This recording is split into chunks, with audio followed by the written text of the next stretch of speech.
e bem-vindas. De antemão, eu agradeço a vocês a presença, agradeço ao Felipe Silva, mais uma vez aqui, trazendo conhecimento para nós, certo? O Felipe Silva, ele é contador, certo? Formado, bacharel em Ciências Contábeis, com devido registro no CRCRN, tá? Atualmente, ele é especialista e também trabalha na prefeitura do Natal, certo? Felipe, a palavra está com você, certo? A nossa live de hoje é sobre retenções tributárias. Seja bem-vindo e, de antemão, muito obrigado. Agradeço, professor Márcio, mais uma vez pelo convite. Mais boa noite a todos. Márcio, eu gostaria de primeiro perguntar aí ao pessoal que está na live, se eles puderem responder aí no chat, enquanto eu estou aqui visualizando. Só para saber, a maioria do pessoal, para quem saber se o pessoal aqui já é formado, se são alunos, se realmente atua na área contábil ou não. Só para me ter noção aqui do rumo que a gente pode tomar, porque as retenções tributárias, elas são bem criteriosas, e assim, a depender da quantidade de pessoas, lógico que eu vou abordar os dois campos, mas aí só para a gente ter uma noção aqui de como é que vai funcionar. Pelo que eu estou vendo aqui, já um terço aqui do pessoal respondeu, então um terço, a metade já, tem um pessoal que realmente já está participando aí, informando que é aluno. Então, a gente vai enveredar aí por um caminho mais leve, mas não deixando de dar o conteúdo realmente para vocês, certo? E explicitando como é que realmente como é que a área trabalha na parte das retenções tributárias. Deixa eu compartilhar minha tela aqui.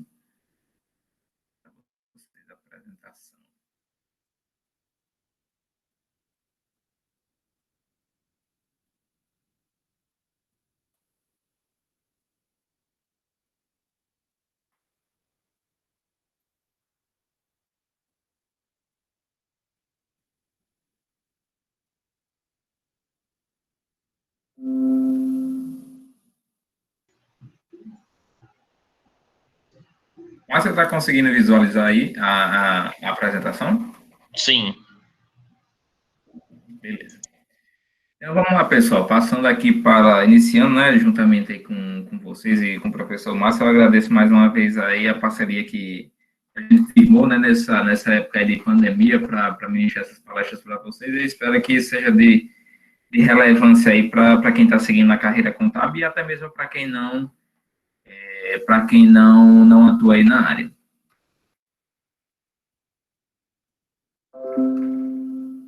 Vamos lá. Aqui estou me apresentando um pouco, certo? Para quem não me conhece, que não assistiu às outras lives, eu me chamo Felipe. Eu sou graduado em Ciências Contábeis aqui pela UFRN, certo? Eu falo aqui de Natal.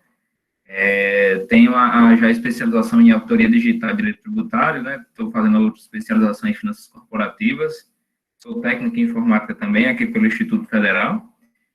Sou sócio de um escritório de contabilidade, certo? Que é a Cactus Contabilidade, enfim, já participei de algumas lives, de alguns projetos aqui dentro do Estado, todos voltados realmente para a área contábil. E, por fim, né, eu sou, como o Márcio falou, né, eu sou assessor de controle interno aqui da Controladoria Geral do município, o cargo que eu atuo lá como diretor de contabilidade. Então, aí, Márcio, a gente já pode ter uma deixa aí para trabalhar depois com a contabilidade pública, viu? Pode ser interessante aí para o pessoal. Mas vamos mês de maio. Meu amigo. Peguei na palavra. A gente vai conversando. Vamos lá, pessoal. Passando aqui para a introdução, certo, do nosso conteúdo. As retenções tributárias, certo, elas surgiram como instrumento para combater a sonegação de tributos. Certo?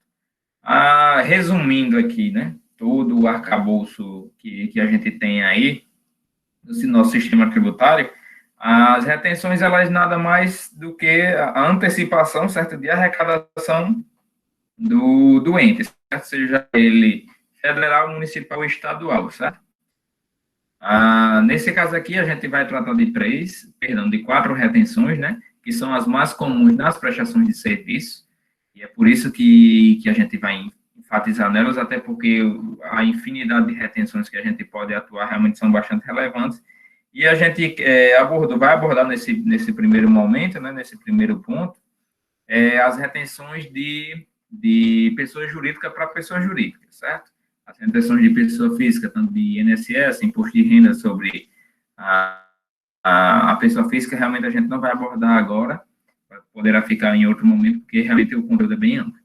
Mas aí as retenções, elas, sintetizando, elas têm aí a transferência de obrigação, né, para o contribuinte que faz o pagamento dos serviços prestados. Ou seja, se você contratou um serviço, obrigatoriamente, em 95%, 99% das oportunidades, você realmente vai realizar o desembolso para pagar seu fornecedor ou seu prestador de serviço. Nesse caso, a chance, por exemplo, que o governo tem de arrecadar, pegando esse valor já no pagamento da prestação do serviço, ela é bem maior, é bem mais efetiva, né, do que as ações, caso deixe, por exemplo, para o prestador realizar esse recolhimento posteriormente. Então, realmente é só para evitar, né, eles utilizam a legislação da brecha para isso, logicamente, que tem que ter um respaldo legal, mas aí é justamente para evitar o não recolhimento do tributo, né? Como eu falei para vocês, ele é um instrumento, né, instituído por lei, tanto no Código Tributário Nacional, como na própria Constituição, a gente tem alguns parágrafos, tem alguns artigos que informam esse critério que o governo, tanto estadual, federal, municipal, pode adotar. Mas aí eu destaquei esses dois aí do Código Tributário Nacional, certo? Que é o artigo 121 e o 128. O 121, ele diz, né, o sujeito passivo da obrigação principal é sempre a pessoa obrigada ao pagamento do tributo. Ou seja, sempre o prestador, por exemplo, do serviço ou quem vende alguma mercadoria. Ele é que tem a relação pessoal e direta, né, com a situação que constitui o respectivo fato gerador. Só que o artigo 128, né, também do CTN, ele deixa claro que a lei pode atribuir de modo expresso certa responsabilidade pelo crédito tributário à terceira pessoa, ou seja, a gente tem a primeira pessoa, o fisco, a gente tem a segunda pessoa, quem está prestando ou quem está realmente disponibilizando algum material, e a terceira pessoa é quem realmente está consumindo, né, dessa prestação de serviço. E ele deixa bem claro aí que pode excluir, né, a responsabilidade do contribuinte, que seria essa segunda pessoa, em caráter supletivo de cumprimento total ou parcial da referida obrigação. A gente vai ver aqui que tem algumas obrigações, por exemplo, da pessoa que é prestadora de serviço, já que a gente vai falar basicamente aqui de prestação de serviço e eu vou adotar mais essa linha. A gente tem que, por exemplo, o INSS, a gente pagamos, arredondando aqui, 28%, a retenção é só 11%. Então, ela realmente pode ser tanto a retenção total ou a retenção parcial daquele tributo que a empresa, quem está prestando, por exemplo, o serviço, ele deveria contribuir. O nosso primeiro imposto aqui que a gente vai atuar, certo, é o imposto de renda retido na fonte, certo? O IRRF está presente tanto nas pessoas físicas, né, como nas pessoas jurídicas. No nosso caso aqui, a gente vai adotar as pessoas jurídicas para as retenções das prestações de serviço. Vamos lá. Aqui dentro do imposto de renda, certo? A gente tem duas formatações, né? Eu acho que vocês já devem ter observado, eu estou pegando esse gancho aqui do imposto de renda retido na fonte, levando para vocês essas informações, que a gente tem duas formas de retenção. É o exclusivo na fonte e a antecipação do imposto. Eu vou trazer mais para a nossa realidade, certa realidade de pessoa física. O imposto, quando ele é exclusivo na fonte, por exemplo, um imposto em cima de um 13º salário.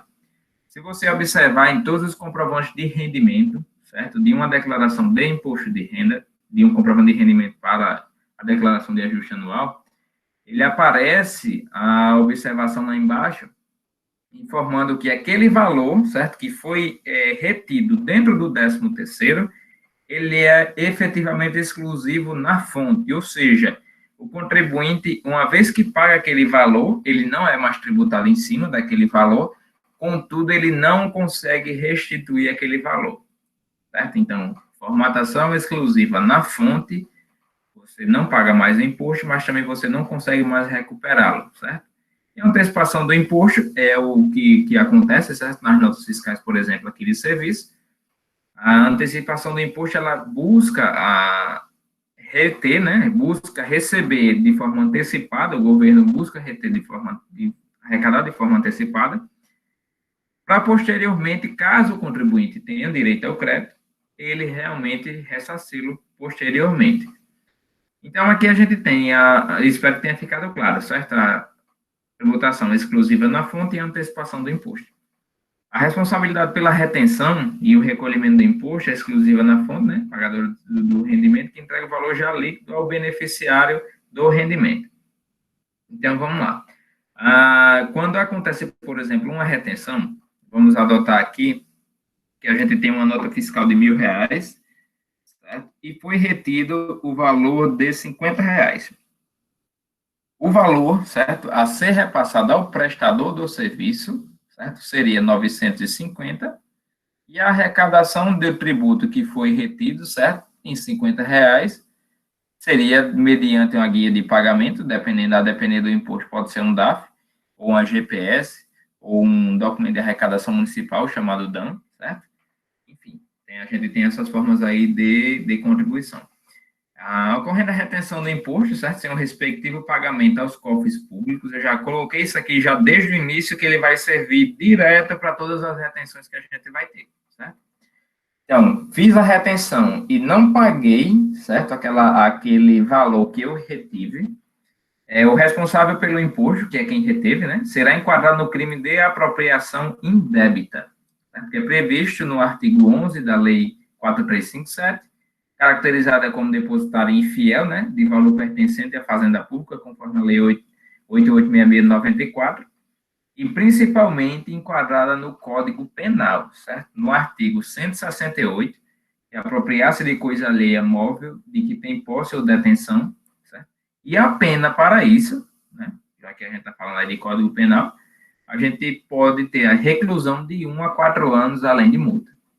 Então, muita atenção, certo? Nesses valores de imposto, enfim, de todos os impostos que são retidos, a gente está falando aqui de imposto de renda, mas são todos os impostos, eles vão ter essa mesma penalidade, certo? Você se apropriar de um bem ou de um valor que realmente não é seu, é devido a outra esfera, e principalmente a fazenda pública, né, como a gente está adotando, tem aí a previsão legal no Código Penal, certo?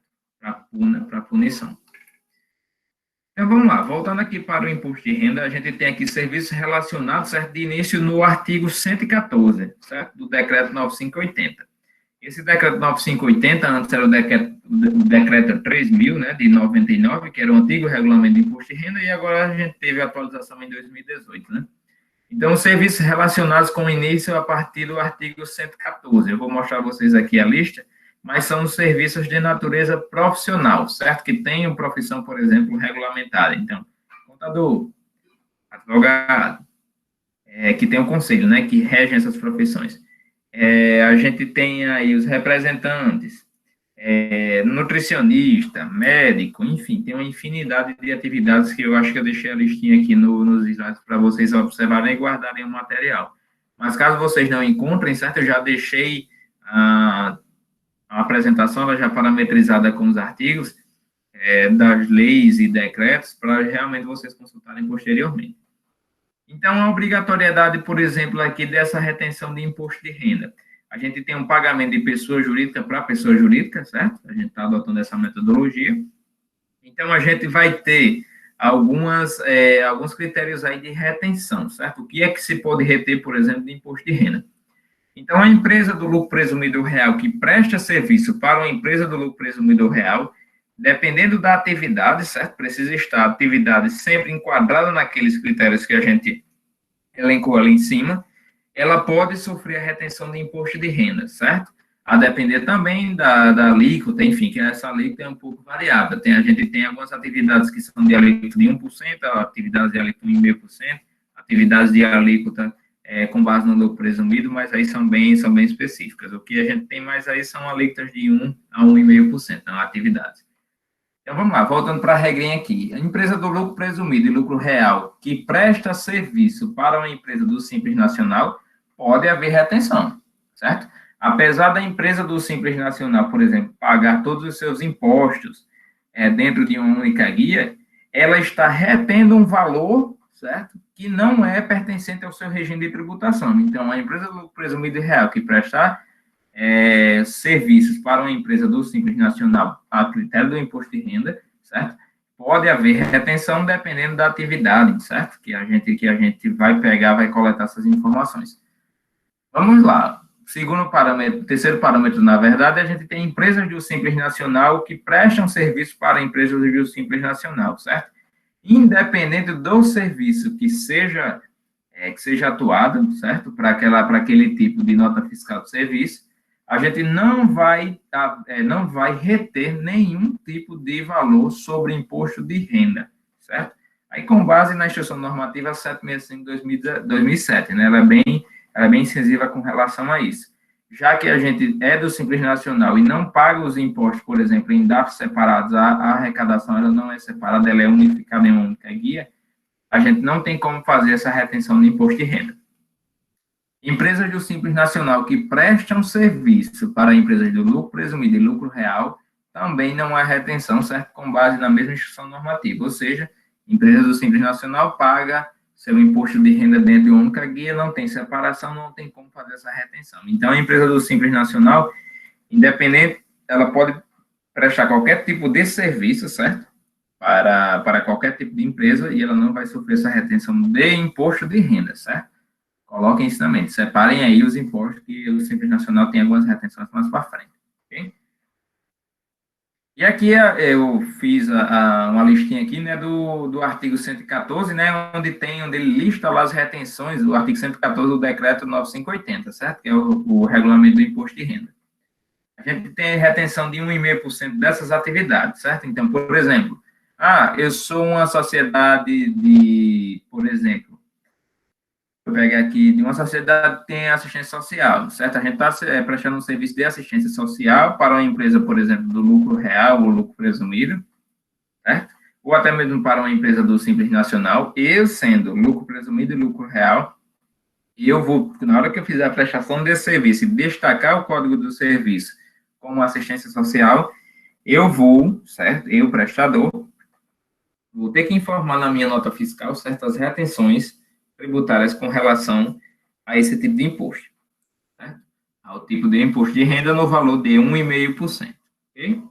Então, as atividades aqui estão listadas, eu não vou passar todas, né? Mas vocês já estão visualizando aí quais realmente a gente tem esse tipo de situação. Aqui a continuidade, certo? Da listinha lá do artigo 114, ela é bem extensa, certo? É por isso que como ninguém decora isso aqui, nem é para decorar, já que a gente tem a lei, certo? Para fazer essa consulta, vocês podem consultar posteriormente essas informações. Aqui, no artigo 716, certo? A gente já passa aí para as retenções, por exemplo, em cima de 1%, né? Que é a limpeza, conservação, segurança, vigilância e locação de mão de obra.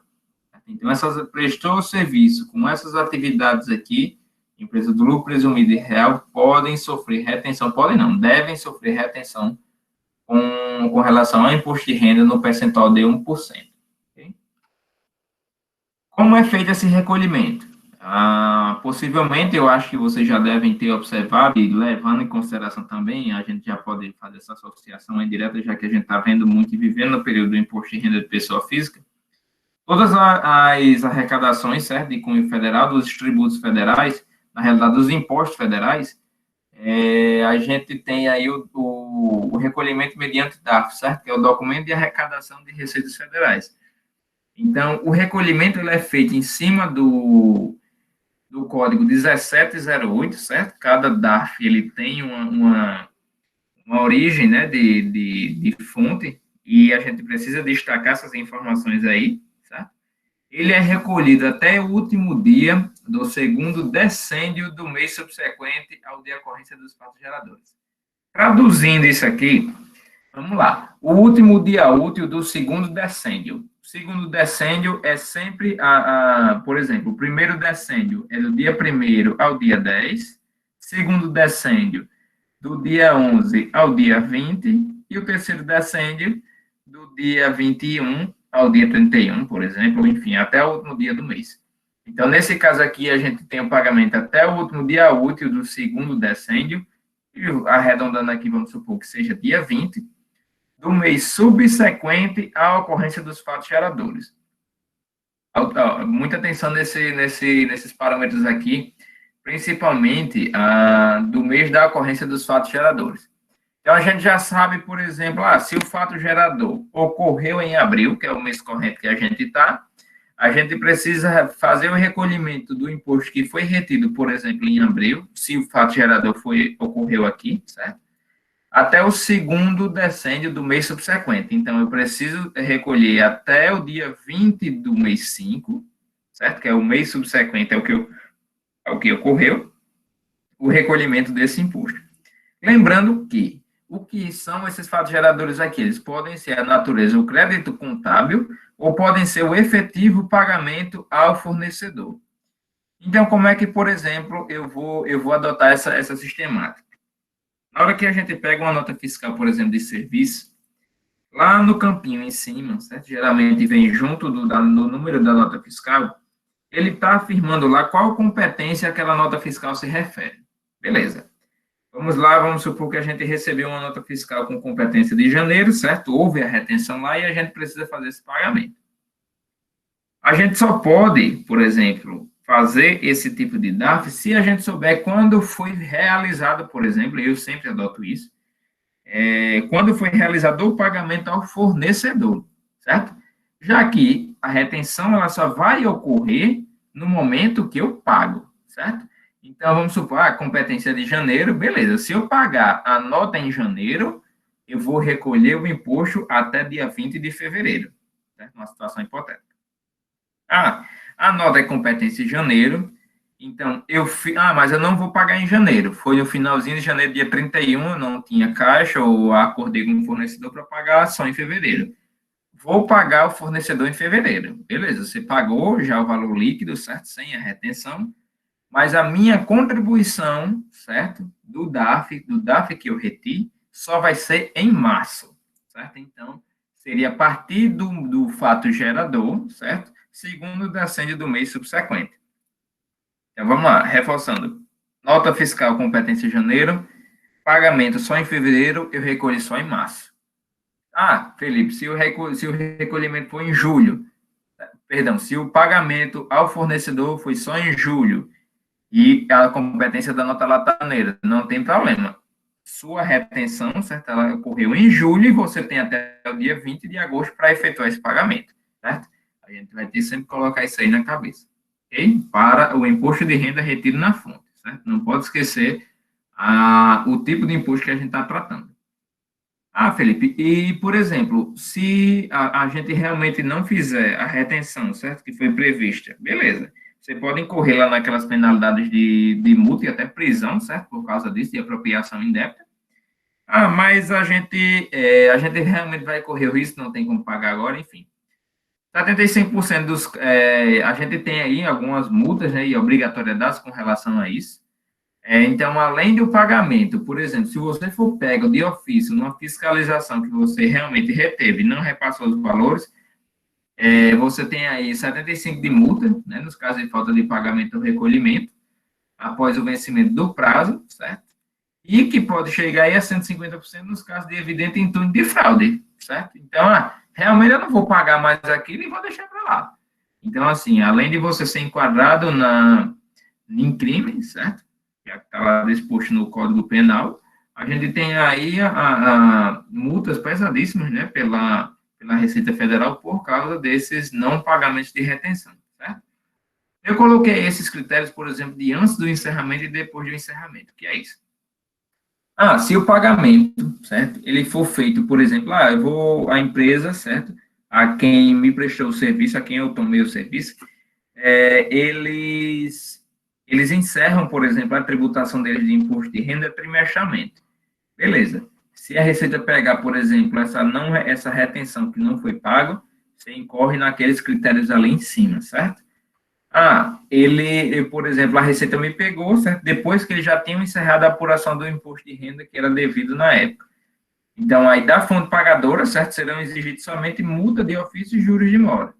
Por quê? A gente tem um critério aqui, e pelo menos para o imposto de renda, certo? Para outros impostos vocês vão ver que é um pouco diferente, mas para o imposto de renda, a obrigação de pagamento, ela fica com a pessoa que reteve até antes do encerramento da apuração do imposto.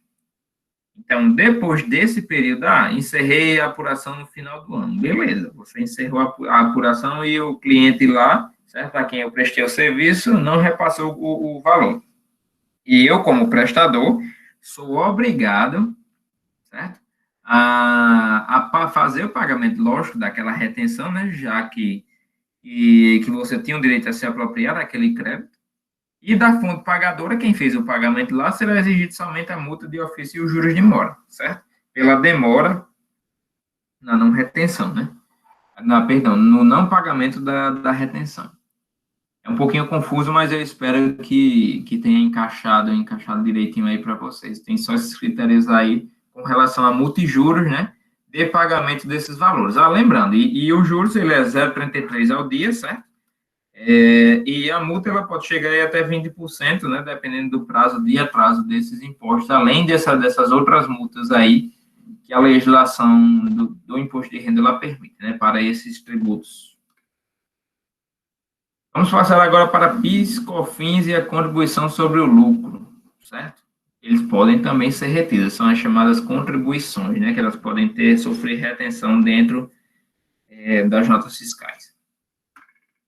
Vamos lá, essas contribuições aí, elas têm amparo, certo? No artigo 30 da Lei 10.833 de 2003, certo?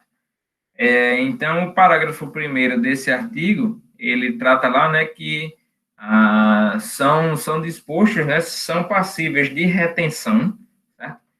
Os pagamentos efetuados por associações, inclusive entidades sindicais, federações, confederações centrais sindicais e serviços sociais autônomos, sociedades simples, certo? Inclusive sociedades cooperativas, fundações de direito privado ou condomínios edilícios, certo? Condomínios edilícios é um condomínio, por exemplo, de casa que não há prestação de serviço. Certo? Aí já no parágrafo 2º, né, que é em sequência, ele diz lá que não estão obrigadas a efetuar retenção, a que se refere o capítulo, as pessoas jurídicas optantes pelo simples, ou seja, vamos supor aqui, eu sou contador, certo? Tenho uma empresa lá de contabilidade, não sou do Simples Nacional, certo? Que é um dos critérios para que haja, por exemplo, a retenção, prestei um serviço para o condomínio, certo? Na hora que eu presto, por exemplo, um serviço para o condomínio ele precisa reter no meu pagamento, certo? Essas contribuições. Prestei serviço para uma entidade sindical. Certo? Eles precisam fazer essa retenção também. Então, só lembrando, as contribuições PIS, COFINS e contribuição sobre o lucro, elas são em cima, certo? Dessas 4 modalidades aqui de empresas, vamos chamar dessa forma, certo? Então, só serviços prestados para elas que podem sofrer esse tipo de retenção das contribuições, certo? Não sendo, você já pode descartar.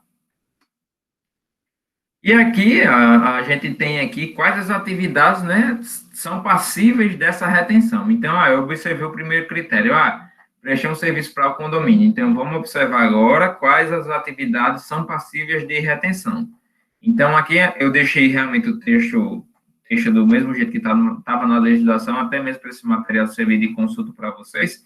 Mas são basicamente os serviços de limpeza, conservação, zeladoria, são as manutenções de conservação de edifícios, instalações, de veículos, de segurança, vigilância, dos profissionais, né, que são relacionados lá no artigo 1º do 114, né, os serviços profissionais, lembrando, esses impostos federais, né, eles têm relação sempre com o decreto lá 9580.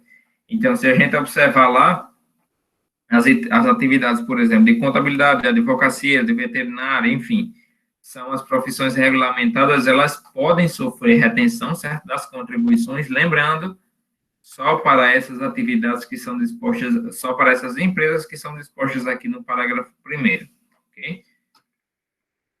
A gente tem aqui como é feito, né, esse recolhimento dessas contribuições, por exemplo. A gente tem o DARF, certo? O DARF 5952, que ele pode variar, certo? Mas, lembrando, a gente tem essas informações aqui, acho que passando para vocês de forma sintetizada, a maior parte das informações, realmente, elas são recolhidas nesse código, certo? Que ele se refere sempre a 1%, né, a título de contribuição social sobre o lucro líquido, 3% de COFINS e 0,65% do PIS, certo? Então, o DAFzinho, a retenção das contribuições, elas sempre são em 4,65%. Perdão, não são sempre, mas na maioria das vezes é 4,65%. Por quê? Podem ter algumas associações como essas que a gente passou, que podem ter algum tipo de benefício, certo? Essa empresa não paga, por exemplo, não recolhe, na realidade, COFINS. Então, o recolhimento vai ser só em cima de 1% e 0,65%. Essa associação não recolhe, é dispensado a retenção do PIS. Aí a gente só vai recolher 1% e 3%. Mas, no geral, certo? Lembrando, sempre consultem a legislação para tirar essas dúvidas. Mas, no geral, certo? De forma geral, para aqueles serviços que a gente pontuou aqui, o recolhimento realmente é em cima de 4,65%, certo?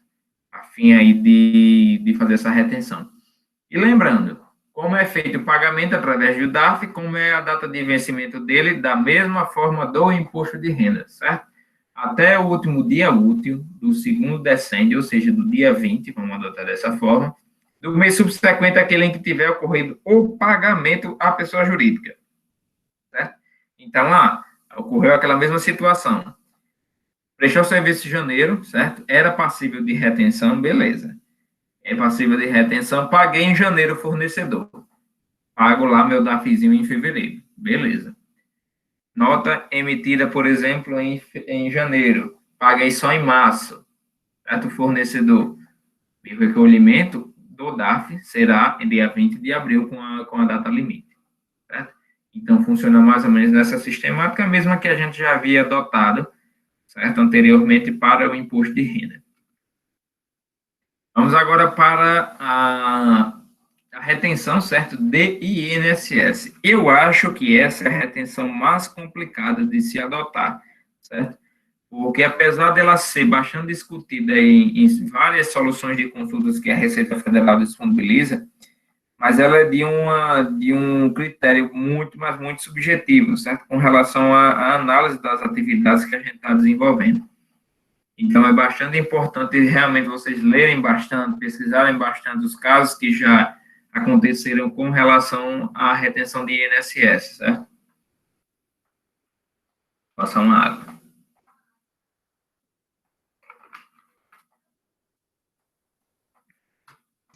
Vamos lá.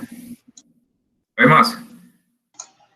Não, era só para falar para o pessoal, quem tiver dúvida, algum questionamento, ou alguma situação que passou no trabalho, enfim, sobre retenções, pode postar aqui no chat que a gente passa a pergunta para o Felipe. Era só isso. Tranquilo. E se o pessoal também quiser abrir o microfone, certo? Eu estou olhando, certo, o chat aqui, para quem quiser ficar à vontade, pode perguntar tanto pelo chat aí, como por áudio, vocês podem ficar à vontade, podem interromper, certo, aqui, a qualquer momento.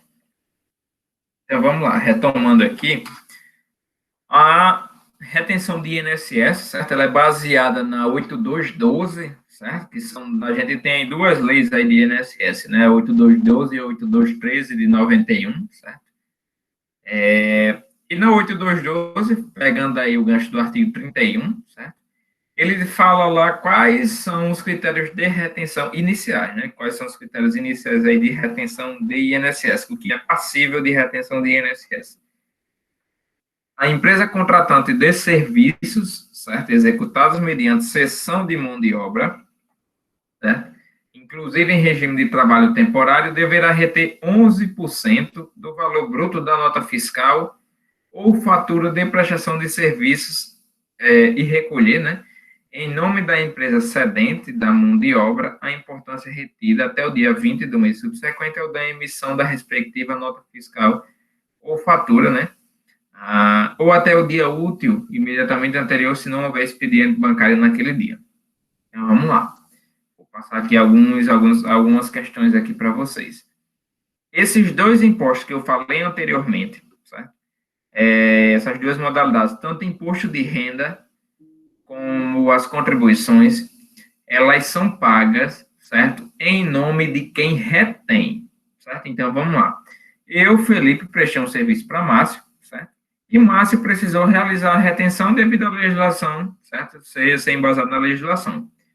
Márcio, na hora que vai me pagar, ele já retém o valor, ou seja, já retira o valor a ser pago, e Márcio fica com o valor, meu valor lá de imposto, certo? A recolher lá, fica com ele retido. Na hora que ele vai pagar esse imposto, o imposto que ele reteve de imposto de renda e as contribuições, elas saem em nome dele, certo? Então, a imposto de renda e as contribuições, certo? Elas saem em nome de quem retém o serviço, certo? De quem retém, perdão, o valor lá do imposto. Já o INSS, certo? A empresa que faz a retenção, certo? No valor de 11% do valor total bruto da nota fiscal, certo? Ela vai fazer o recolhimento, ela retém da mesma forma, certo? O valor na hora que faz o pagamento, ela retém esse valor, certo? Só que ela paga em nome da empresa cedente de mão de obra ou, por exemplo, de quem fez a empreitada, que a gente vai adotar alguns critérios mais para frente. Então, essa é a primeira diferença. O INSS, ele é sempre pago em nome do prestador do serviço, certo? Mesmo que o tomador faça a retenção e depois pague, mas o pagamento sai em nome, no CNPJ, de quem prestou o serviço. Essa é a primeira diferença. Lembrando que a importância retida, ela precisa ser efetivamente paga no mês subsequente ao da emissão da respectiva nota fiscal. Então, aqui a gente já tem outra diferença. Lá a gente tinha, eu só vou realizar o recolhimento do imposto que eu reti no mês subsequente ao que eu paguei o fornecedor, independente de quanto ele emitiu a nota, certo? Aqui a gente tem o critério, emitiu a nota competência janeiro, o recolhimento tem que ser até o dia 20, certo? Do mês subsequente à competência da nota. Não tem nada a ver o INSS com relação à competência a competência de pagamento. Então, sempre lembrando, o INSS é em cima da competência da nota fiscal, certo? E ele precisa ser pago até o dia 20 do mês subsequente. Se, por exemplo, dia 20 caiu no sábado, dia 20 caiu no domingo, esse pagamento precisa ser antecipado, certo? Não pode ser postergado. Ok? Vamos lá. Aqui é só o trato inicial, certo? Das demandas de INSS, porque a gente vai ver mais para frente que a alíquota, por exemplo, de 11%, a base de cálculo dela pode sofrer uma variação, certo? Devido aí a algumas brechas que a legislação trata. E lembrando, não sei se alguém já ouviu falar em desoneração de folha de pagamento. Quem já ouviu falar vai lembrar como é feito, por exemplo, esse recolhimento. Mas quem não ouviu, eu vou tentar explicitar de uma forma mais sintética aqui. A legislação, certo, de INSS, na hora que, por exemplo, a empresa presta serviço, ela precisa fazer o recolhimento dos funcionários, né, do que é descontado dos funcionários, e também precisa fazer o recolhimento da parte patronal, certo, que gera, vamos arredondar aqui para 27,5%, por exemplo. 20% de INSS, 5,8% do Código de Terceiro, certo? Que é já especificado, por exemplo, na própria legislação, e a gente tem aí algumas diferenças com relação aos riscos acidentários de trabalho, que é o RAT e o FAP, certo? Que é o fator previdenciário. Então, esses fatores eles podem influenciar nesse cálculo. Mas vamos arredondar aqui para 28,5%. A cota patronal da empresa, certo? Aqui, a gente está pagando em cima da folha de pagamento. Então, essa contribuição aqui é a contribuição que a gente tem mais ideia, né? Tem mais noção de como ele é feito. Eu acho que até mesmo nas aulas a gente sempre atua com isso. A contribuição por desoneração, ela não é feita da parte patronal. Lembrando, a parte patronal, ela não é feita em cima da folha de pagamento. Ela é feita em cima do seu faturamento. Então, a empresa ela pode fazer esse estudo, né? Vocês, por exemplo, na hora que estiverem atuando com o cliente, vocês podem fazer esse estudo. Se, por exemplo, o meu pagamento pela minha folha de pagamento, ela está dando muito elevado, mas vamos dar uma olhada no pagamento pela receita bruta, né? Então, eu vou pagar determinado percentual, se eu não me engano, agora de cabeça é 1%, certo? Sobre a minha receita bruta. Cheguei à conclusão aqui que, por exemplo, eu consigo ganhar, certo? Com a contribuição patronal aqui, sendo de forma desonerada.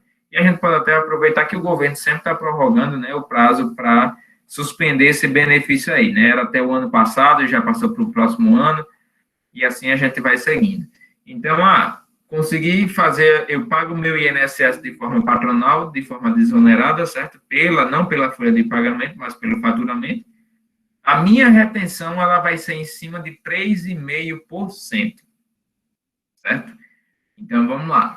Aqui a gente está considerando o critério geral que a lei do INSS trata, certo? Mas dentro dessa própria lei, ele fala em outras hipóteses de retenção. Mas, de forma geral, ou é 11%, ou é 3,5% quando a empresa é desonerada.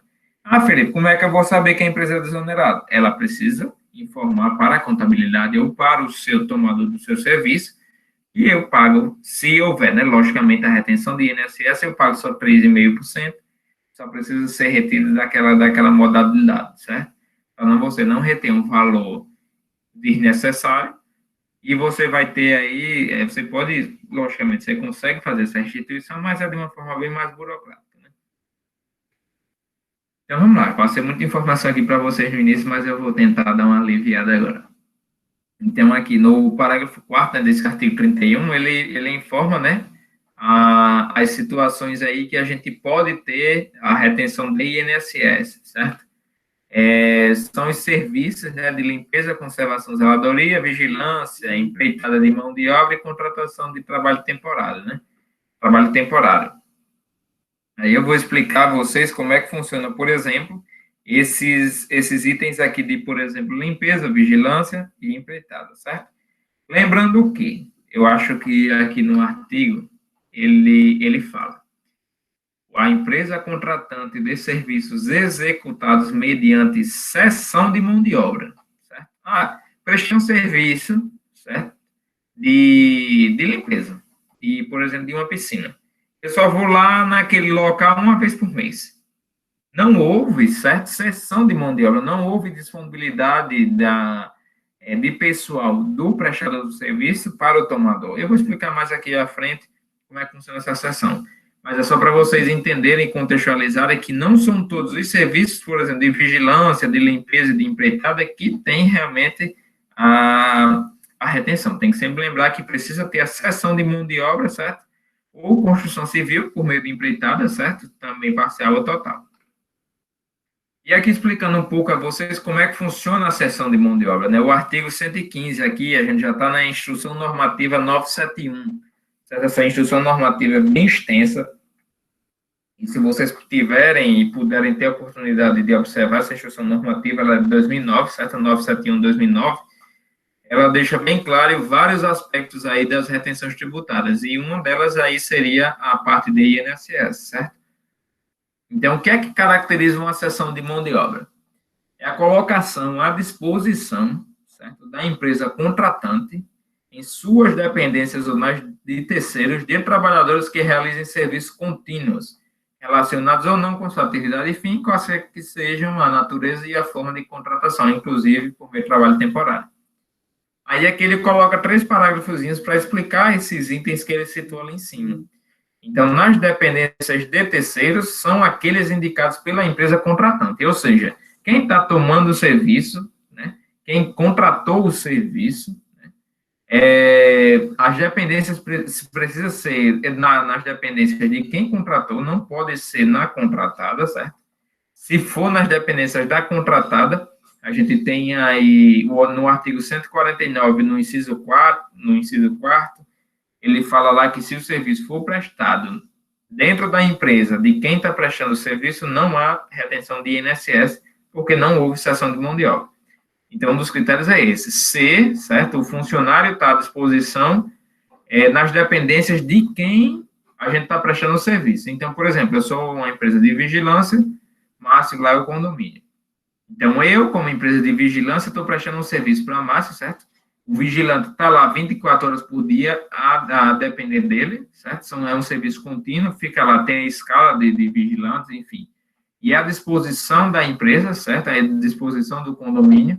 Entende-se aí que esses critérios, eles entendem, né? Entende-se como a cessão do trabalhador em caráter eventual, certo? Ele está meio que subordinado às ordens do condomínio. Então, se acontece esses 3 parágrafos aqui, esses 3 critérios, a cessão de mão de obra, dependendo da atividade, se estiver enquadrada naqueles que a gente elencou ali, realmente precisam sofrer a retenção de mão de obra. Perdão, a retenção de INSS no valor de 11% ou no valor de 3,5%, se for a atividade desonerada, certo? Vamos lá.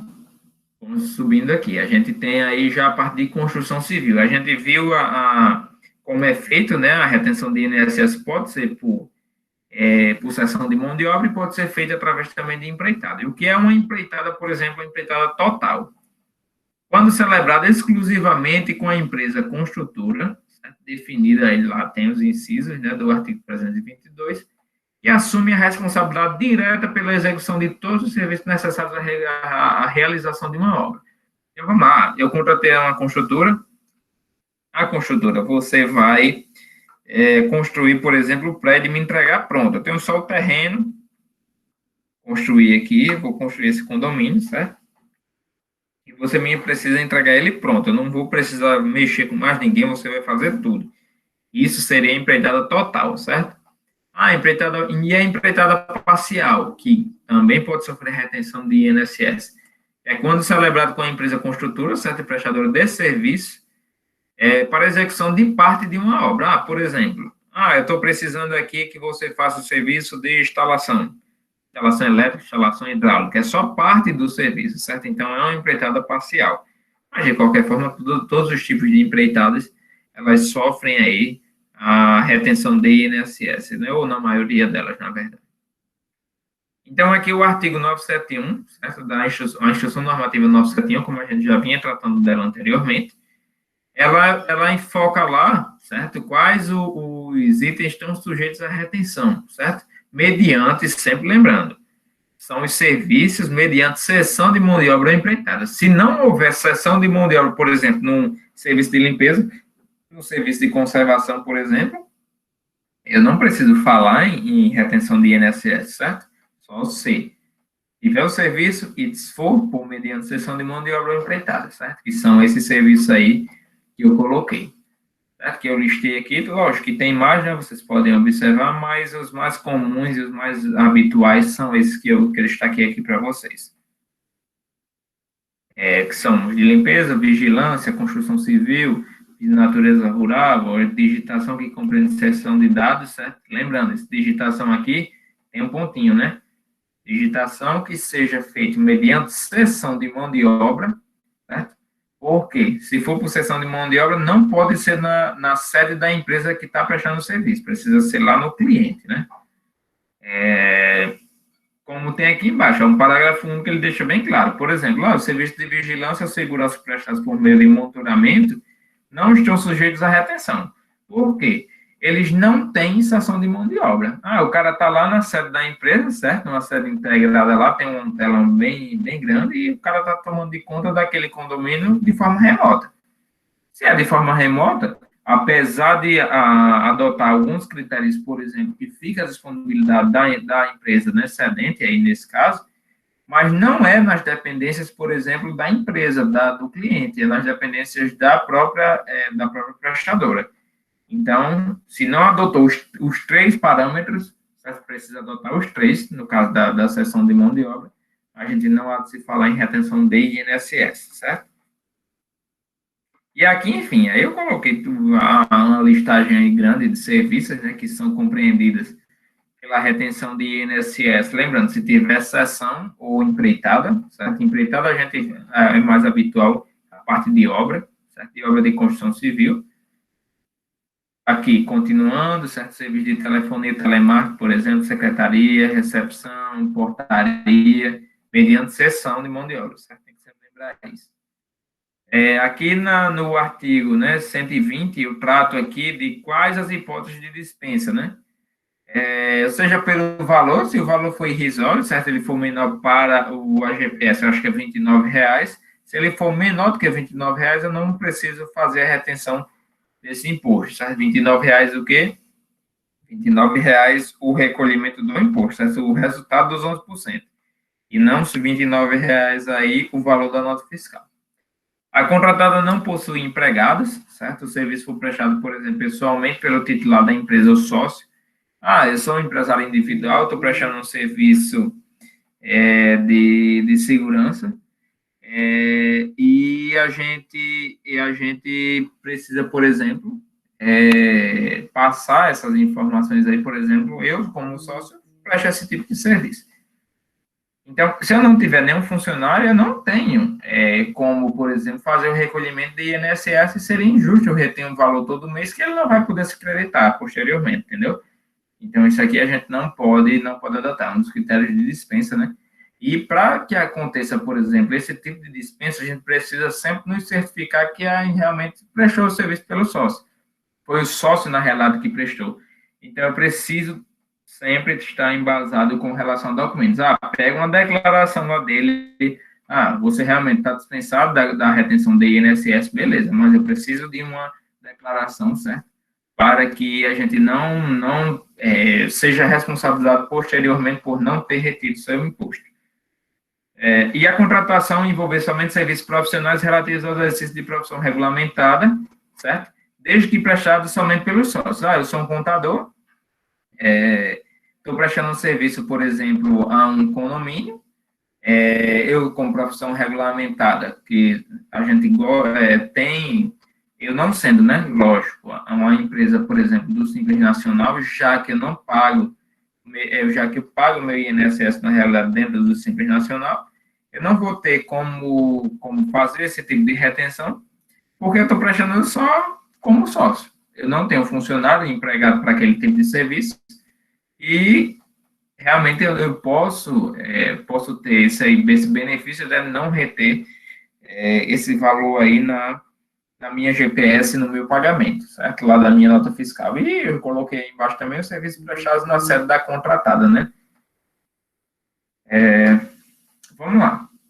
Aqui a gente tem uns critériozinhos para o cálculo da base de cálculo, certo? A base de cálculo de INSS, das outras contribuições, tanto do PIS/COFINS e a contribuição social sobre o lucro líquido, elas são sempre em cima da nota fiscal, certo? O imposto de renda também é em cima do valor da nota fiscal. Já o INSS, a gente tem algumas observações, certo? Principalmente aqui na construção civil. A lei, ela determina que, por exemplo, se o meu contrato, certo? Lógico, isso aqui é você tendo documentos hábeis para manter essa relação, né, de retenção ou não. Então, se o meu contrato lá de prestação de serviço de construção civil, ele prevê e discrimina o valor o valor dos materiais que eu estou utilizando, certo? E na nota fiscal eu discrimino o valor, certo? O valor dos serviços, ele vai ser só o que está definido em contrato. Então, vamos lá. Eu tenho uma nota fiscal aqui de R$ 5.000, certo? Ela me passou, e lá no meu contrato, quando eu contratei, já é com material e tudo, certo? Então, já tem areia, cimento, brita, enfim. Já tem uma infinidade de coisas para deixar realmente a obra pronta. Lá dentro do contrato, ele prevê e discrimina o valor desses materiais, certo? E na nota fiscal, ele pode discriminar. De materiais, eu utilizei, por exemplo, 3.000, e de serviços só foi 2.000. Então, o INSS ele só vai ser tributado em cima dos 2.000, certo? Em cima de 11% em cima dos R$ 2.000, que é o valor só do serviço, certo? Meu contrato, ele prevê, mas não discrimina o valor. Eu estou dizendo lá no meu contrato, eu vou fornecer cimento, areia, tijolo, brita, só que eu não digo quanto isso vai representar dentro do meu contrato, certo? Então, se eu não discrimino, eu posso utilizar aí, no máximo, né, 50% da minha nota fiscal para base de cálculo do INSS. Então, mesmo exemplo, 50 mil, eu fiz um serviço, por exemplo, de 10 mil reais, eu posso dizer que dentro do meu contrato discrimina os materiais, só não discrimina os valores, certo? Mas na nota fiscal eu consegui discriminar os valores que eu utilizei de material e eu posso deduzir até 50%. Felipe, se, por exemplo, eu discriminei na minha nota fiscal que eu utilizei de material 70%, eu posso deduzir os 70% da base de cálculo? Não. Porque você preveu que você ia fornecer essa quantidade de material lá no seu contrato, mas você não colocou os valores que você iria empregar, certo? Então, é importante que a gente tenha conhecimento dessas informações, até mesmo de negociação, né? Aí você só pode adotar, eu gastei 70%, mas infelizmente minha base de cálculo só pode ser em 50%, certo? Não pode ser em cima dos 70%. E quando o contrato ele não prevê e o equipamento não é inerente ao serviço, certo? Eu vou sempre adotar os 100% da nota fiscal como base de cálculo. Então, é 10 mil reais, minha nota fiscal, eu vou adotar 11% em cima desses 10 mil reais, certo? O contrato ele não prevê, mas o equipamento é inerente ao serviço. Já tem esse outro detalhe aqui. Eu não consigo executar o serviço, certo? Se eu não tiver o material. Material de quê? Pode ser uma máquina, um equipamento, enfim. Por exemplo, na pavimentação asfáltica. Se eu tiver lógico que eu preciso de equipamentos para fazer a pavimentação de uma rua, certo? Então, eu posso utilizar 10%, para reduzir a base de cálculo aí do meu INSS, certo? Aí são 15% sendo terraplanagem, 45% obras de arte e 35% demais serviços com equipamentos excetos manuais, certo? A gente tem todos esses critérios aqui para eleger a base de cálculo para a retenção do INSS. Mas lembrando, se o cara for totalmente desorganizado, é melhor reter os 11% em cima da nota fiscal como um todo, ou 3,5% se a atividade dele for desonerada. Aí ele vai ter que informar e dar uma declaração dizendo que é desonerado, certo? Então, vamos lá. Eu acho que vocês já sentiram aí na pele, né, que o INSS é o nosso maior calo quando a gente fala de retenções tributárias, né? O nosso imposto é mais complexo com relação a isso. O recolhimento, como é que é feito? De forma geral, certo? Ele é feito via GPS, que é a Guia de Previdência Social, certo? É diferentemente do DAF. Ele é um código, a gente geralmente utiliza sempre o código 2631, certo? Lembrando, o recolhimento é em nome da prestadora de serviço, diferente dos outros impostos, que é em nome do tomador do serviço. Ele precisa ser recolhido até o dia 20 do mês subsequente à fatura e não ao pagamento, certo? A fatura que eu digo, a nota fiscal. A empresa que contrata os serviços sujeitos à retenção de INSS e não recolhe, né, pelo entendimento do STJ, baseado na análise do artigo 31 da Lei 8.212, é considerada responsável pelo pagamento da contribuição, estando, nesse caso, excluída a responsabilidade da empresa cedente da mão de obra. O que ocorre aqui? Uma empresa de Márcio me prestou um serviço, certo? De 10 mil reais. Eu, porventura, não observei que precisaria ter essa retenção, certo, de INSS, e paguei os 10 mil de forma líquida para ele, certo? Numa possível fiscalização, identificou-se que aquela atividade, para aquele tipo de serviço, para aquela forma de tributação, ela era passível de retenção de 11%, certo? Precisaria reter isso daí. Então, vamos lá, R$ 1.100 eu deixei de reter de Márcio, certo?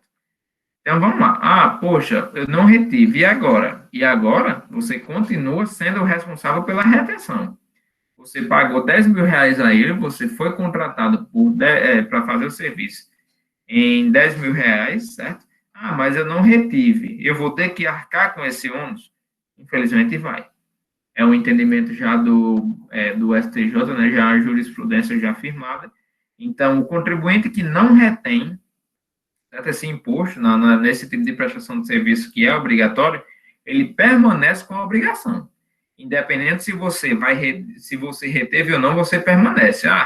O cara sumiu, não acho mais ele, e agora? você precisa fazer a retenção, certo? Não você pode sofrer uma execução judicial cobrando esses valores, né, que a Previdência cobra, apesar que, por exemplo, se a empresa lá tiver pago o INSS dela direitinho, não interessa, a obrigação era sua de fazer o recolhimento, entendeu? Então, a gente tem que estar sempre atento a essas questões aqui, com relação a essas análises, né, de retenção de INSS. E só passando para vocês, aquele esqueminha que eu fiz lá, por exemplo, de imposto de renda, certo? Ele não foi necessário tanto para as empresas as contribuições, né, PIS/COFINS, porque as empresas do Simples, elas não retêm, certo? E é um universo bem pequeno. Mas aqui para o INSS, todas as empresas elas podem sofrer retenção, certo? Inclusive as do Simples Nacional. Lembrando, as do Simples Nacional que prestam serviços baseados no anexo 4, certo? Eu prestei um serviço que é tributado no anexo 3. Por exemplo, o serviço de contabilidade é no anexo 3. É um serviço regulamentado, certo? Mas eu não pago minha contribuição de forma não substituída, ou seja, minha contribuição para o INSS patronal, ela é dentro do Simples Nacional. Então, eu não posso fazer esse tipo de retenção nesse tipo de atividade, certo? Mas todas aquelas atividades, limpeza, conservação, cessão de mão de obra, a gente não pode colocar elas dentro do Simples Nacional e destacar ela, por exemplo, no anexo 3 ou no anexo 5, certo? Eu preciso destacar essas atividades, elas são passíveis de retenção, elas são passíveis de sofrer penalidades se eu não colocá-las dentro do anexo 4. Esse anexo 4 é o quê? Eu tiro minha contribuição patronal de dentro do Simples Nacional, certo? A empresa continua dentro do Simples, paga todos os impostos lá, paga imposto de renda, contribuição social, PIS, COFINS, ICMS, ISS, mas a contribuição patronal de INSS ela é feita por fora, ela é feita no regime normal, né? Então, na hora que eu tributo a empresa, por exemplo, uma sociedade de advogados, ela pode ser optando do Simples, certo? Mas ela obrigatoriamente precisa ter o seu INSS contribuído, né, da forma patronal, contribuído por fora no regime normal. Então, aí eu vou ter que adotar todos esses critérios que a gente já colocou aqui. Então, os serviços, certo? Que podem sofrer retenção de INSS são de todos os portos de empresa, certo? Lembrando, são aqueles serviços que a gente já listou aqui, que sejam realizados mediante cessão ou empreitada, certo? A gente não fala nesse nome, cessão ou empreitada, pode esquecer que não tem retenção de INSS, independente do serviço que foi prestado. Como eu já falei para vocês, um serviço de limpeza que o cara só vai lá uma vez no mês, serviço de limpeza de uma piscina, limpeza de jardim, que é a zeladoria, né? A zeladoria do jardim, que o cara só vai uma vez no mês lá, não precisa fazer a retenção, porque não está enquadrado dentro dos critérios de cessão de mão de obra. Vamos lá, saindo um pouquinho agora do INSS, né? A gente está encaminhando já aí para o nosso último imposto, certo? Essa apresentação ela é um pouco mais rápida, né? Já que a gente tem alguns critérios aí, mas ela é de uma forma rápida, mas ela é bem ampla, né? A gente tem que realmente ter bastante cuidado com essas informações. Como é um contato inicial, né? E como a maioria de vocês aqui é aluno, eu não quis adentrar tanto dentro dos critérios, né? Então, aqui, o INSS, né? Ele foi instituído aí dentro da Lei 116/2003, certo? É um imposto municipal, certo? Mas ele é regido, né? Ele foi elaborado, né, por leis federais.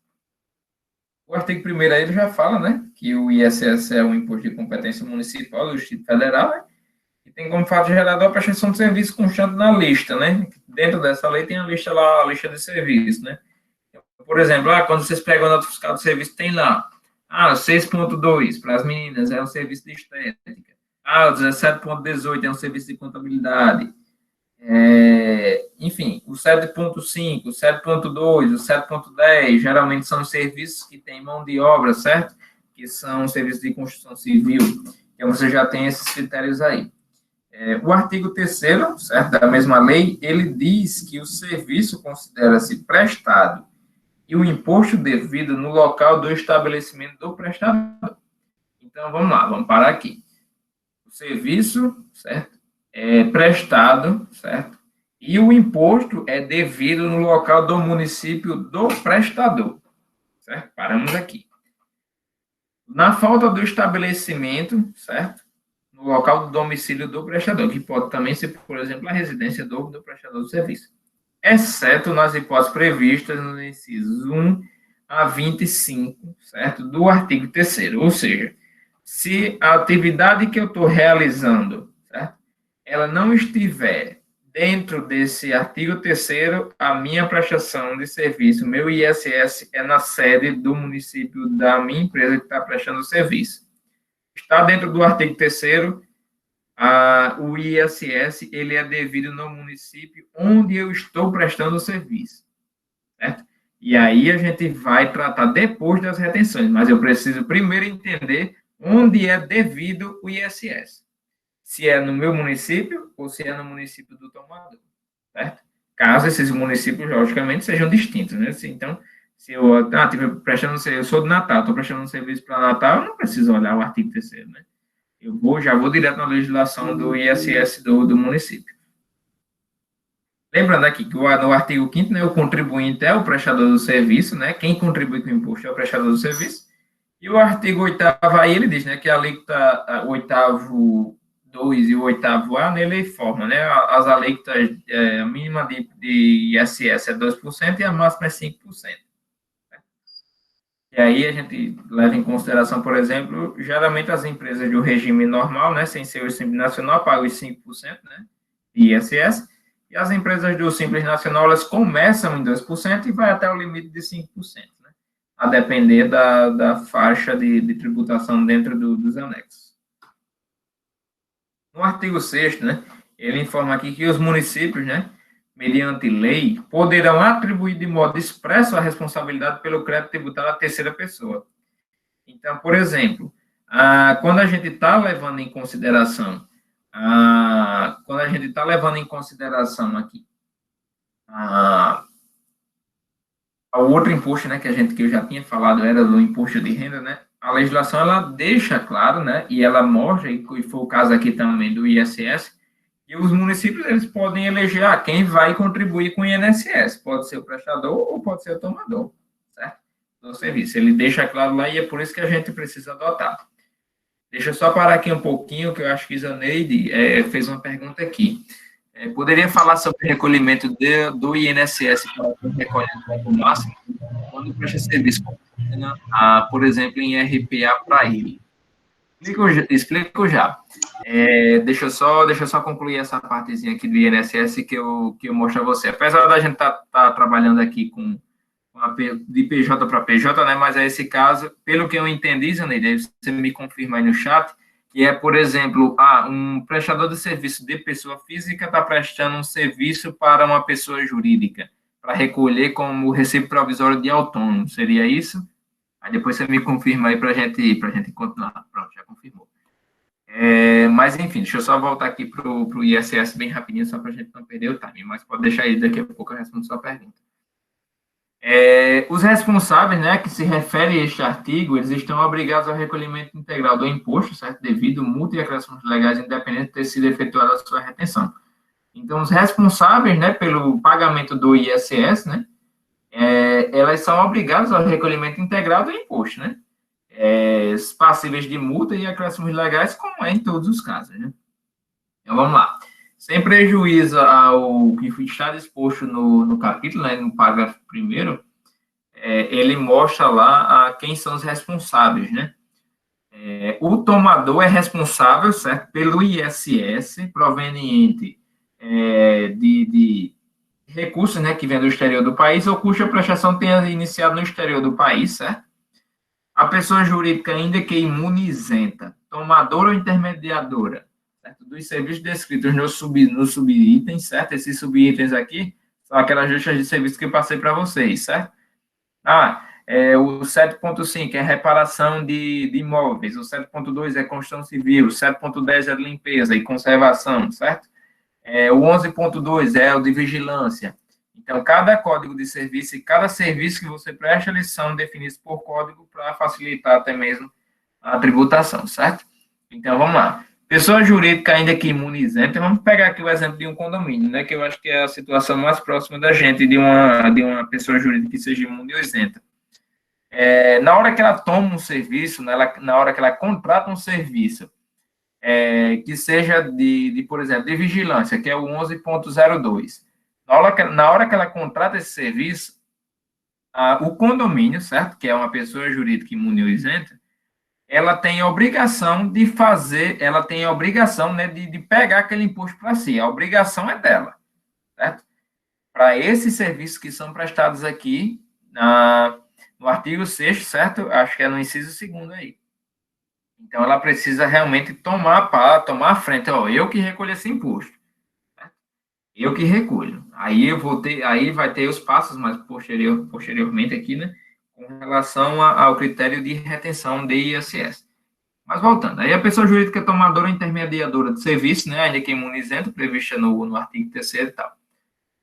As pessoas jurídicas, né, referidas pelo imposto devido pelas pessoas a que se referem, né, em decorrência de serviços prestados na forma do subitem 15.1, também é passível de sofrer retenção e de sofrer transferência de responsabilidade do recolhimento do imposto, certo? É isso que a gente está tratando aqui. Então, vamos lá. O tomador, os responsáveis pela retenção aí no município, por exemplo, de Tomé-Açu, né? A gente tem aqui só esses 3 aqui na lei geral, certo? Mas, como eu disse, o município, lá no artigo 6º, ele pode, né, eleger mais pessoas, certo, que são responsáveis por fazer o recolhimento desse imposto. Então, geralmente aqui, por exemplo, aqui eu peguei do Código, certo, tributário do município, certo, aí de Tomé-Açu. Então, vamos lá. O tomador intermediário de serviço, certo, proveniente do exterior do país ou cuja prestação se tenha iniciado no exterior do país, certo? Pessoa jurídica ainda que é imunizante, que foi o caso que eu falei, empresa ou entidade tomadora de serviço, quando seu prestador descumprir a obrigação, certo, da nota fiscal de serviço, o prestador não emitiu nota fiscal de serviço, beleza, então ele vai ser enquadrado como um autônomo, certo? E eu vou fazer essa retenção dele. Independente de como é a empresa, certo? Se é a empresa do Simples, se é do presumido, se é uma isenta ou imune, enfim. É isso que a lei deixa entender, né?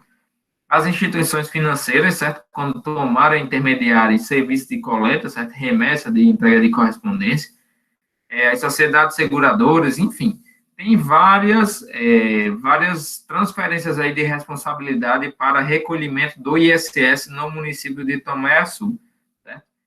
Isso daí eles fizeram, né, por exemplo, eles incluíram, muitos municípios não têm esse critério aí, por exemplo, das instituições financeiras.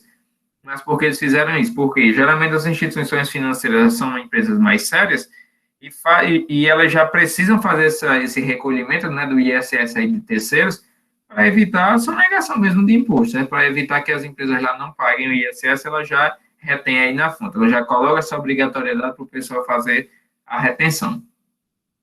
Aqui, ó, outro banco, certas a Caixa Econômica, os órgãos de administração do município, certo? Podem fazer esse tipo aí de retenção, as empresas concessionárias, sociedades que explorem medicina, empresas administradoras de aeroportos, enfim, hospitais, pronto-socorros. Ele dá uma listagem lá de empresas, né, que precisam fazer isso. Então, vamos lá. A gente viu aqui, eu estou transferindo a responsabilidade, certo? E recolhimento desse imposto. Na hora que eu transfiro a responsabilidade, eu já sei, eu estou prestando um serviço, certo? Para uma empresa que, por exemplo, é imunizenta. Eu, Felipe, aqui de Natal, estou prestando um serviço, por exemplo, uma assessoria contábil para um condomínio aí de Tomé-Açu. Certo? Na hora que eu estou prestando esse serviço, a minha legislação do ISS, ele já diz lá, opa, o condomínio é responsável por fazer o recolhimento desse imposto. Então, vamos para o segundo ponto. Esse imposto é de Tomé-Açu ou não? Como é que eu vou saber que esse imposto é de lá? Eu vou lá na lei, certo? No artigo 3º, e vou colocar, o artigo 3º, ele informa de quem é, certo? A responsabilidade de quem é que fica o imposto, se é em Natal ou se é em Tomé-Açu.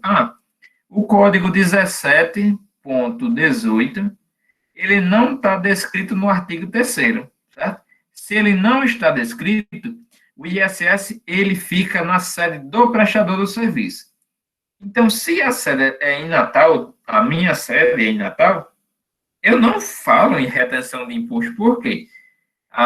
O município, o condomínio, por exemplo, sediado em Tomé Açu, ele não tem inscrição aqui em Natal para fazer a retenção. Ele tem inscrição lá em Tomé Açu. Então, não há de se falar em retenção.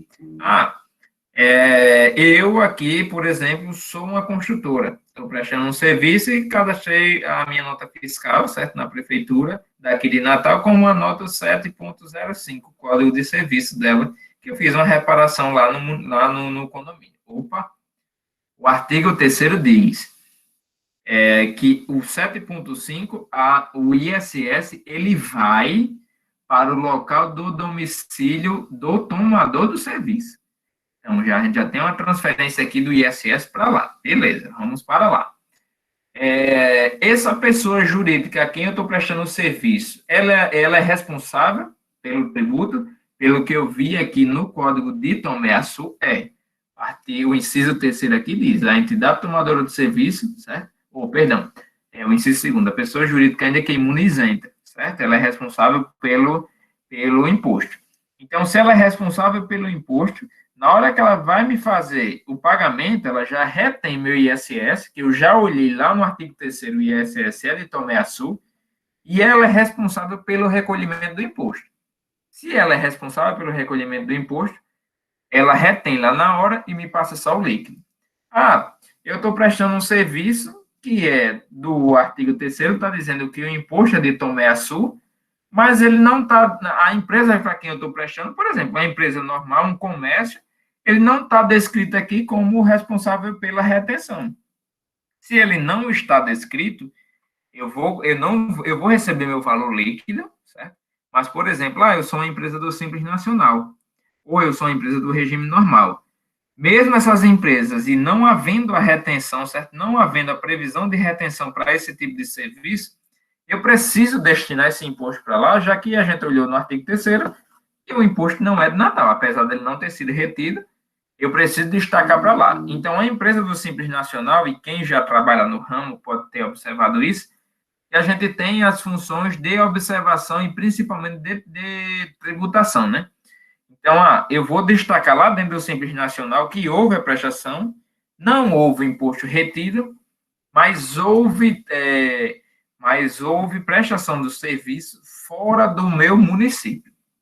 Se eu destaquei lá, a tributação ela é fora do meu município, a tributação é para Tomé Açu, na hora que eu faço o Simples Nacional e pago, esse ISS automaticamente que eu informei, ele vai para lá.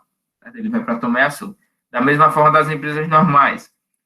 Finalizei o mês, faço a declaraçãozinha lá, declaração mensal de serviço ou declaração digital de serviço, enfim. Eu faço a declaração obrigação acessória, certo, do município, informando que a prestação do serviço foi para Tomé Açu, o ISS de lá, então na hora que eu pagar, a prefeitura automaticamente precisa transferir para o cofre de Tomé Açu, certo? Então funciona mais ou menos dessa forma. A gente precisa entender esses dois caminhos aí.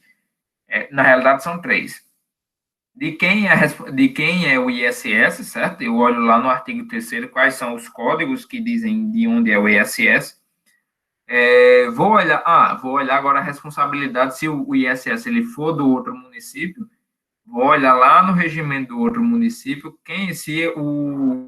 essa empresa, né, quem eu estou prestando o serviço, realmente tem a responsabilidade de reter ou não. Se ela tiver, beleza, o imposto já vai ficar retido lá.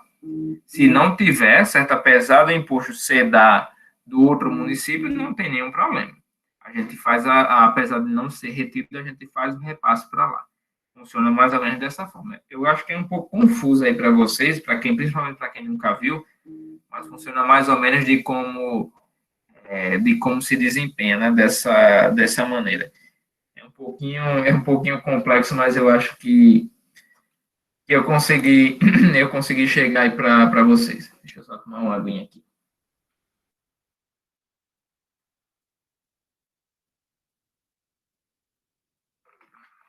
Pronto, vamos lá. Com relação ao pagamento, certo, do ISS, ele é sempre por competência da nota, certo? Independente de quanto de quando, na realidade, eu fiz o pagamento da nota, do mesmo jeito do INSS, eu pago com relação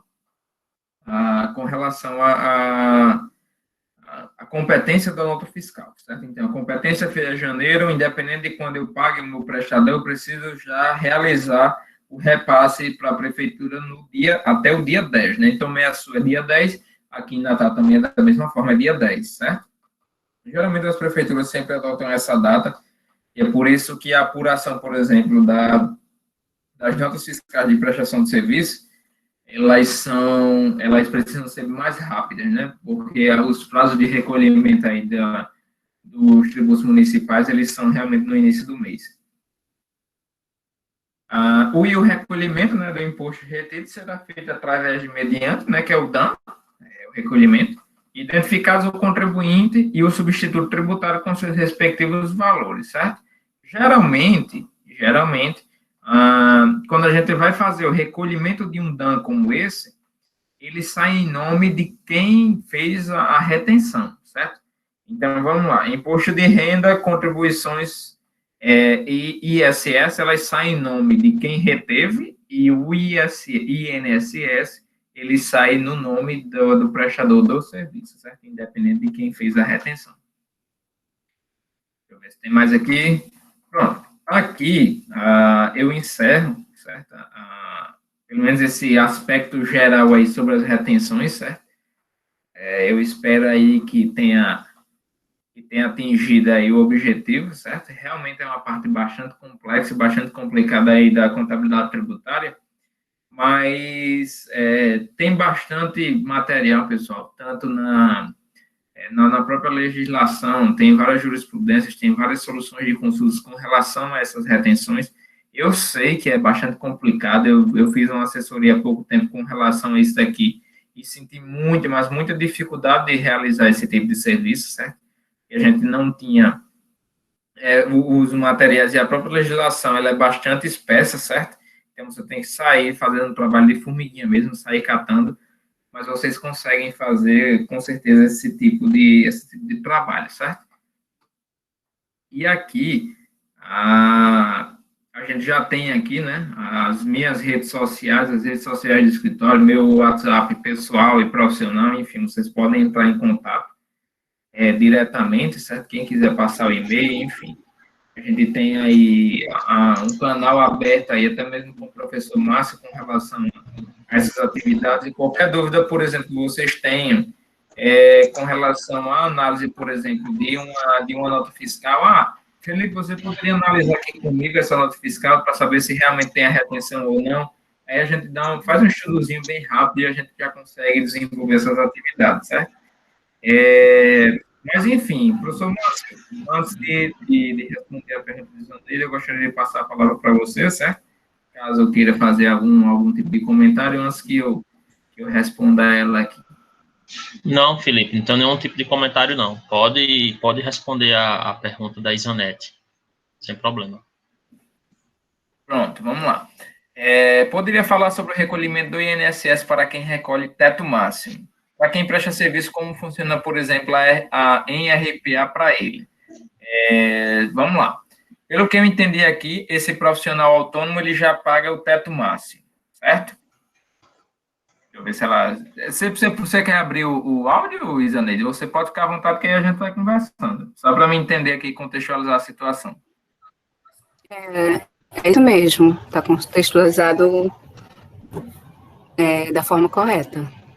Pronto, beleza, vamos lá. Ele está prestando serviço, só que ele já retém o teto máximo, né, em outra instituição. Uhum. Ele questionou isso. Certo. Ele tá recolhendo, é um serviço profissional que ele tá fazendo. Como é que você sabe dizer qual é o serviço que está sendo executado? Treinamentos, ele é instrutor, né? Ele está fazendo... Ele é funcionário, por exemplo, né, vamos supor que ele seja funcionário de outra empresa e está fazendo um serviço extra, por exemplo, por fora, né? Seria isso? Isso. Pronto, vamos lá. Você tem aí, mas aí como você já passou o teto máximo, vamos lá. Ao meu entender, certo? Se ele já está pagando, por exemplo, o teto máximo, ele não iria gozar, não iria precisar, por exemplo, desse tipo de retenção, certo? Só que ele tem como provar, por exemplo, que ele já recolhe esse teto máximo na outra empresa? Tem, acho que tem. Pronto, se ele tiver, por exemplo, Que solicitar o comprovante, né?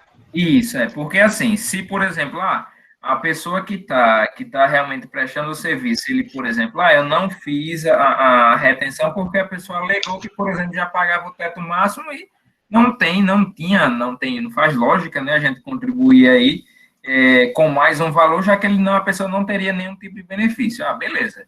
Só que como é que você vai atestar isso? Você precisa provar. Como é que eu provar? Eu recebo, por exemplo, em contra-cheque R$ 10.000, certo? De determinada empresa, e pago e faço mais, vamos supor, um serviço de consultoria de R$ 5.000. Beleza. A gente é feito por RPA, certo? Aí a gente precisa fazer retenção de INSS. Mas eu já pago o teto da Previdência com o meu contra-cheque. Está aqui o contra-cheque, e eu não preciso mais fazer esse tipo de retenção, esse tipo de pagamento, né? Já que eu não vou ter o benefício da Previdência. Então, funcionaria mais ou menos dessa forma, certo? Ele não está obrigado a fazer a retenção, certo? Não precisa, só que eu preciso provar e deixar a outra empresa resguardada, né?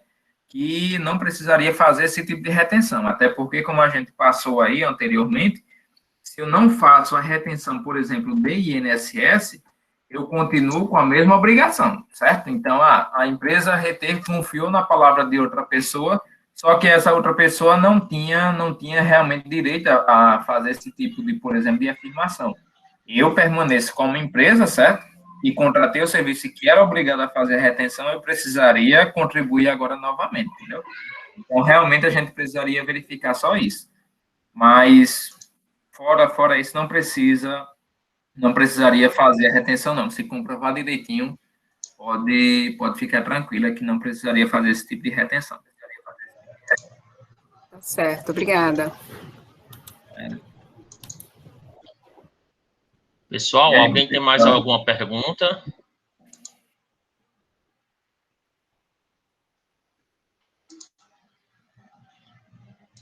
Eu estou só tentando aqui visualizar Acho que o pessoal não está questionário.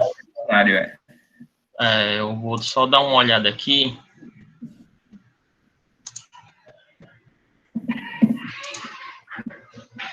Estranho, porque ele está autorizado.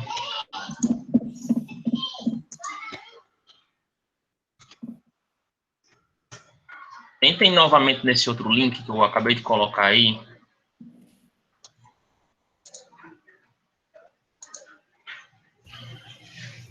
Eu tenho uma dúvida, mas eu não sei se o fundamento dela está certo. E no caso de, por exemplo, uma devolução, como é que acontece?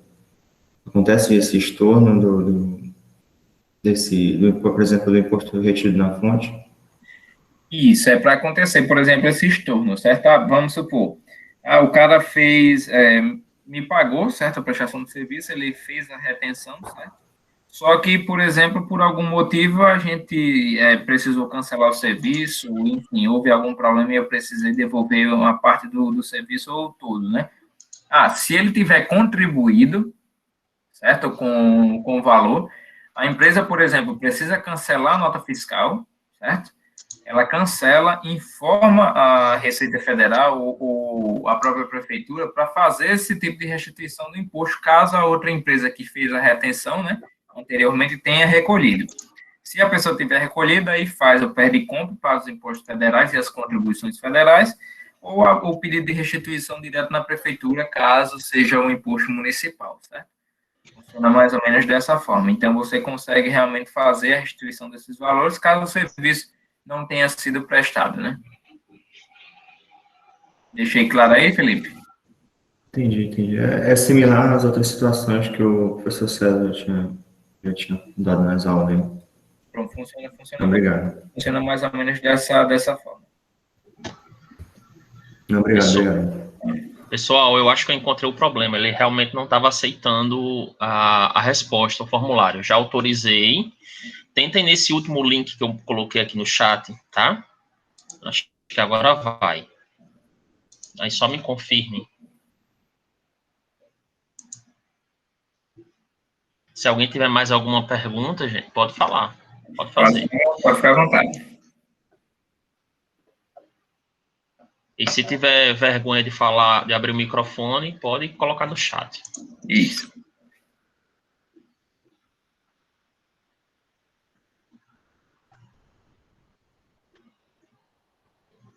Eu acho que não tem.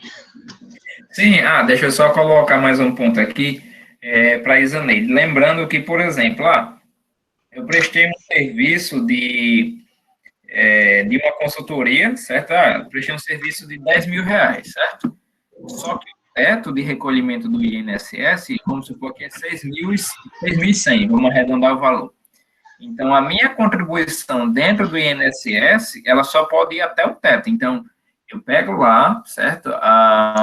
Pego lá o meu valor, certo? Que eu tinha a receber, os 10 mil lá, os 10 mil reais, menos a retenção do INSS, só que a base de cálculo não vai ser os 10 mil, vai ser o teto do INSS, né? Já que ultrapassou o teto. Então, por exemplo, nesse caso aí, se os valores que ultrapassarem o teto, a gente já não pode mais fazer nenhum tipo de retenção, porque já foi pago, né? Já foi contribuído e não tem necessidade e não tem o porquê fazer esse tipo de retenção, certo? Exato, é limitada a 11% de 6 mil e pouco. 6 mil, quase 6.100. Se eu ganho no todo dentro do mês, certo? Eu não preciso fazer esse pagamento extra aí. Mesmo, certo? Tem um lado ruim, né, disso daí. Uhum. Quem recebe um salário bem maior, vamos supor 10, 15 mil, por exemplo, e só é retido 11% de 6.100, arredondando, né? Uhum. Você vai se aposentar com 6.100. Justamente. Aí sua renda vai cair de 15 para 6. Aí é onde entra a oportunidade da previdência privada, né? O pessoal faz pagando sobre essa diferença de 15 menos 6 sobre os 9 mil reais, no caso, né? Isso. Aí complementa. Mas a gente sabe que a gente não é organizado, né? Convenhamos. Pega os 9 mil e vai gastar. Como se não tivesse amanhã. Essa é a pura realidade. Educação financeira, né? Exato. Quem é que vai pensar a pegar esses 9? Não, eu vou pensar daqui a 30 anos como é que vai ser minha vida, né? Uhum. Normalmente ninguém pensa. Ninguém não, tá? Eu estou generalizando, mas a maioria da população não pensa. Esse é fato. Então, pessoal, alguma colocação a mais? Estão conseguindo responder o questionário? Pelo que eu vi aqui, sim. Já está chegando aqui Pronto, deu certo. Daniel acessando. Então, pessoal, a gente agradece mais uma vez.